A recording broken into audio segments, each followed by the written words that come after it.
Hello guys! Magandang hapon sa inyong lahat. I am Chin Rodriguez pa sa channel, a faith healer also, at a reader. So ngayong hapon na to, tingnan natin ano kayong sabihin ng ating mga gabay. So this is an urgent pasilip.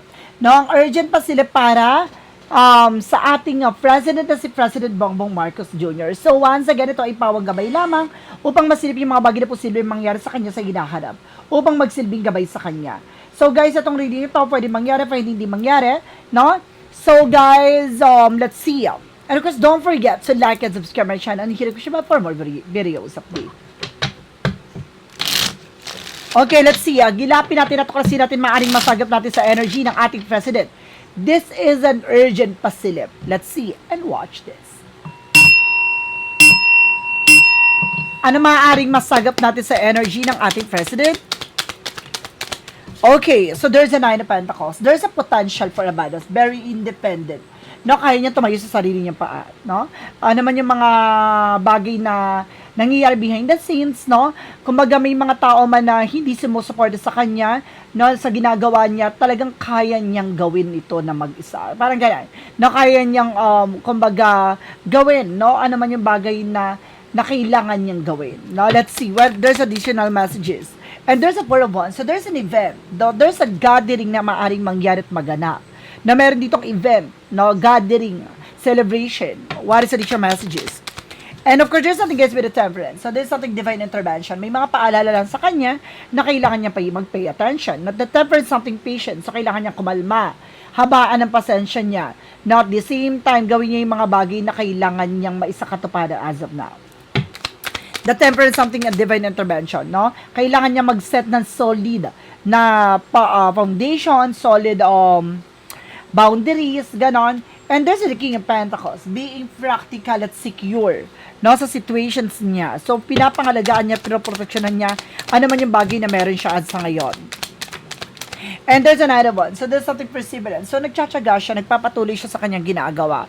Na-continue what they doing, something near to success. Napakalapit na para magtagumpay siya. And there's a full card for a new beginning. So, magkakaroon dito ng bagong eksena.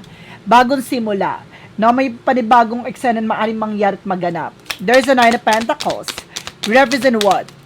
Represent with the Two of Wands. So, there's a choices. Napili niya yung mga taong pagkakatiwalaan niya, especially, no, sa mga nasa paligid niya.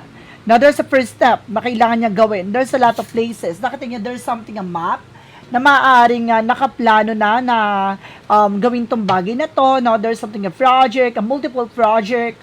What is the Four of Swords? So, they represent with the Three of Cups. Now, there's a double clarification na magkakaroon talaga ng celebration, an event, a gatherings na maaaring mangyari, na maganda ang magiging outcome. And there's a Six of Swords, now represent with the transition, na may mga bagay na unti-unti na magbabago ang situation, na mas papatibayin at papalakasin ang pundasyon, na mas magiging matibay na, no, sa dating sitwasyon, sa dating eksena. So, mayroong mga bagay na mababago na, no? What is the King of Pentacles? Unti-unti nang babaguhin yung maling sistema. And the Knight of Cups. Now, there's something an offer. Na meron dito mag-offer sa kanya for something, an offer, an email, a messages, no, na matatanggap niya. And the Queen of Pentacles, no? Kailangan niya nga magpatuloy sa ginagawa niya, na meron dito nakamasid at nagsusubaybay talaga sa kanya. Na there's a mother figure na maaaring maghugas kamay.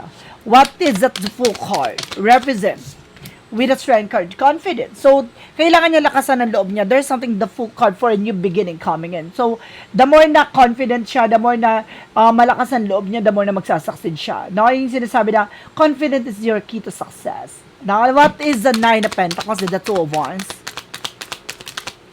Represent with the King of Cups. Very devoted for the person. So, meron ditong about, no, sa gusto niya talagang maisakatuparan. So, may mga bagay na kailangan niyang, kumbaga, pag-isipan ng mabuti, no, sa mga plano niya. And the Four of Wands, the Three of Cups, represent with the Five of Pentacles. Na meron dito, guys, na maaaring matatalakay about sa mga financial loss or financial crisis or ito yung maaaring nangyari for corruptions. So, matatalakay na siya.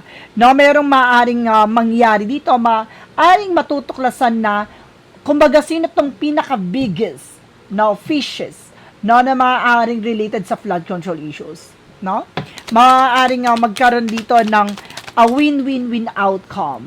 So, So there's the Two of Swords. So there's something decision that they need to make. So kailangan nilang gawin to. Or meron mga bagay na maaring magbago sa sitwasyon, na maaring mas magpapatibay, no, sa mga eksena na maaring mangyari at maganap. What is the King of Pentacles and the Knight of Cups? Represent, guys, with the lovers. So meron ditong, guys, na merong mag-asawa dito na may offer. No, may offer dito, no, na maaring kumbaga, there's an offer for an information, no? An email or messages or something, an information na gusto nilang sabihin or i-broadcast or kumbaga may mag-asawa dito na maaari magtalak or magbigay ng information, especially itong lalaki na to. No? What is the Nine of Wands across the Queen of Pentacles? Represent with the King of Swords. So there's a stop the pattern. So meron puputol, no, na mga bagay na meron dito babae maghugas kamay. So meron ditong lalaki naman na maaaring puputulin yung kahibangan nitong babae na to. Parang itong lalaki na to yung kumbaga magbibigay ng informasyon para mahimas-masan tong babae na maghuhugas kamay. What is the additional messages with the Fool card? Because the Strength card. Represent with the Magician. So there's a manifestation. So may mga bagay na manifest daw. No, may mga bagay na maaring may sakatuparan at mangyari. So let's see what is additional messages with the Nine of Pentacles and the Two of Wands with the King of Cups. Represent with the Ace of Cups. Something a love. Ay, so something a passion. No, meron ditong very devoted daw sa ginagawa niya, even sa mga project. So very devoted siya. Talagang gusto niya talagang ma-establish lahat, no? And of course, there's the Two of Cups. So, represent something a partnership. Oh my God! So, maaring malalaman at matutuklasan na yung about sa pagkikipagkuntsabaan, no, ng mga etong tao na to na may-aring related sa flood control. So, ibig sabihin matutuklasan na, no, maaaring magaganap na, no, sa isang event na maaaring malalaman at malalantad na kung sino yung utak ng flood control anomalies or something corruptions. No? And the stabilizations. And of course, there's something guys with temperance. So the emperor, sorry. There's an emperor, something be mature enough in being grounded, very strong. Na mas magiging matibay, mas magiging malakas ang sinasabi kong pundasyon. Diba? What is additional messages, no? And there's a judgment. Now, there's something, a wake-up call or paalala lang dito. Na wag masyado nagtitiwala dito sa mag-asawa na maaaring magbigay ng information. It's not a solid, no? There's an offer, there's a black intention. So, there's something negative intention. So, maging aware lang. Na ito mag-asawa na to, kumbaga, meron silang, there's a twist na gagawin. No? Kaya kailangan maging aware. What is the Knight of Wands? Because the Queen of Pentacles and the King of Swords. Represent the Six of Pentacles. Now, may mga bagay na matutuklasan about sa giving and receiving. So, sa mga bagay na binayaran o natanggap. No? Kasi meron dito babaeng maghuhugas kamay at itong lalaki na to ang magbibigay ng informasyon na maaring, kumbaga, magbibigay katotohanan. The King of Swords, something the truth. No? Being honest and wise, no? Judgment, something like that. Na matalino tong tao na to na maaaring tumuklas or magbigay ng kaliwanagan sa lahat, no? What is the additional messages? Represent with the Two of Pentacles, there's a balance. Na magiging balanse daw. No, magkakaroon ng bagong simula at magiging balanse na, no, ang kanyang administrasyon. So, ibig sabihin, unti-unti na tatanggalin yung lason. Unti-unti na tatanggalin talaga ang nakakasira sa kanyang administrasyon. No, lalo-lalo na yung gumagawa ng destabilization para lang sirain ang kanyang administrasyon. So, matutukoy na. Matutukoy na kung sino ba talaga ang totoong mayroong mga kinalaman sa likod ng kaguluhan. So, tutuklasin nila natin yan. So, guys, let's see. Hagilapin natin, natuklasin natin, maaaring masagap natin sa energy niya pa rin, na maaaring magbigay gabay. No, tuklasin natin yung mga bagay maaaring nangyayari o mangyayari behind the scenes, especially sa mga kalaban niya. No, yung mga taong gagawa ng eksena, no? There's the Moon card. It's all about revelation. So, tulad na sinasabi ko, no, may mga bagay na marireveal sa kanilang gawa. No? Sila mismo maglalagay sa sarili nilang kasasadlakan. No, parang walang pinagkaiba yan sa naghukay ka naghukay ng pinakamalalim na parte na siya mismo ang malalaglag sa kanyang mismong bitag. So, itong tao na to, or mga tao na to, ang malalaglag sa kanilang mga ginawa. And of course, there's a Five of Wands, so there's a complication. So sila mismo mag-aaway. There's an arguments.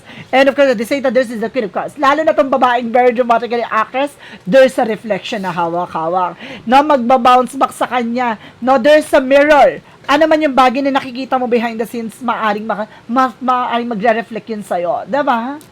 So, ikaw yon, yung ginasabi mo, ikaw yon. Parang gano'n, yung sinasabi dito. No?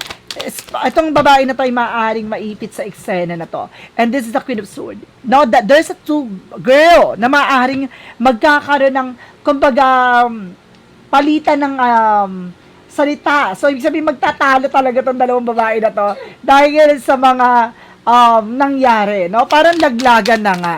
No? And there's an eye. So, may mata talaga, no? And the Ace of Swords, the Ace of Pentacles, it's all about a money, a material matter. Now, with the Ace of Pentacles, there's something, a breakthrough, or something, a wise, or something, a mental clarity. No, there's a victory. So, bagay mapagtatagumpayan na raw. No, kung sino tong mga taong may kinalaman sa eksena na to at maaaring madidisappoint sila, there's a losses. No, mawawala sa kanila lahat. So, ibig sabihin matutukoy na, no, ang gustong, sino gustong kumuha ng corona, o sino ang may related sa malaking pera. So, talagang, there's something connected. Dalawang babae ito na maaaring nakikita ko dito. Now, let's see additional messages. With the Four of Pentacles, saving and protecting. So, meron silang bagay na parang pinoproteksyon na natin iingatan. So, there's a demonic. No, there's a devil card with the Four of Pentacles. So, it's all about demonic na about sa material things. So, ibig sabihin nito, no, yung pera na hindi nanggaling sa legal. No, maaaring matutuklasan na rin yun. No, matutuklasan na yung mga about sa, there's money matter no, money matter. So, yun yung matutuklasan dito. No, na very demonic. No, grabe yun. Now, there's a devil card. It's all about reflection. No need to worry. There's something bounce back. There's all about revelation. So, lahat ng bagay na to, mari-reveal na. So, maghanda na kayo. So, kaya tayo bihira, no, nag-upload dito during the pasilip, dahil, nararamdaman ko na unti-unti nang magkakaroon ng clear path, no? Malinaw na daan at maaaring matutukoy na, no? Sino talaga yung pinaka malaking isda na maaaring may kinalaman behind the scenes. So, let's see. Additional messages for the last message. With the Knight of Wands, so there's a slow and steady. So, kailangan lang maging kalmado ng ating president. At the same time, meron daw dito nagiging aggressive babae, ha? Magiging aggressive daw. And there's a Hermit card na parang nag-aapoy na siya. Or parang aapoy siya, sisilaban siya sa eksena. Parang manginginit siya sa mga nangyayari. Ganon. So, siya mismo yung parang kumaga magtutulak para madulas sa sariling bibig. And of course, there's a Page of Swords. There's something, an information. So, ito na, maraming bagay na malalaman at matutuklasan dito. No, maraming bagay na tutukoyin dito. So, let's see what is additional messages with the shadow work represent what?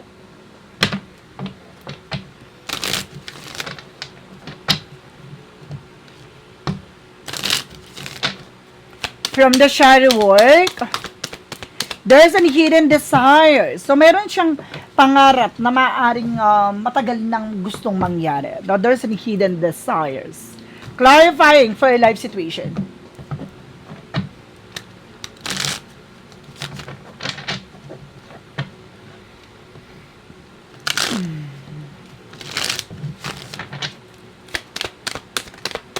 Release burden. Unti-unti na siya makakawala sa negatibong situation. Embrace clarity and let go of what no longer serve you, allowing you insight to guide your path. No? Meron sa kanyang pasilip na maaaring tutulong sa kanya para makawala dyan from that burden, from that situations. No? May kadena kasi dito na maaaring kumbaga, nagdadala sa kanya sa negatibong sitwasyon. Ibig sabihin, no? Kumbaga, marami kasing toxic at negative sa paligid niya. So, unti-unti nang lilinisin yon. From what lies beneath your future.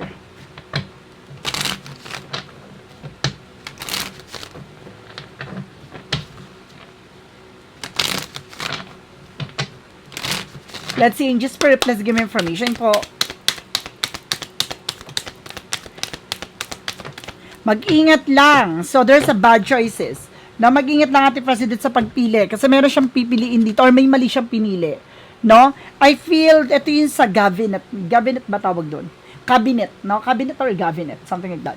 Na mag-ingat siya. And there's something don't want to hear it. So, parang may mga bagay na ayaw niyang marinig, or meron din daw dito mapufrustrate, no? I feel babae ito mapufrustrate kasi parang something miserable, na parang maguguluhan daw itong babae ito. Ito yung gitara, there's an envy. Okay, so ito na nga, no? And there's something you don't want to hear it.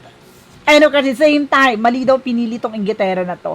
So there's a possibility, no, itong tao na inggitera na to ay may maling mapipili or maling napili sa situations na to.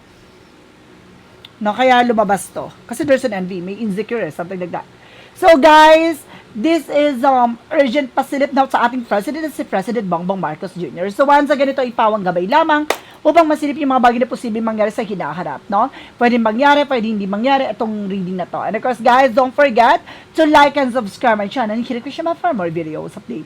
Maraming salamat sa mga walang sama pag-support sa akin channel, lalo-lalo nang skip ng ads, so pagpalain kayo. Nang Diyos at may kapalisiksik, liglig, umapaw, na biyayang manumbalik sa inyo. Maraming salamat po and see you the next video. Bye-bye and babush.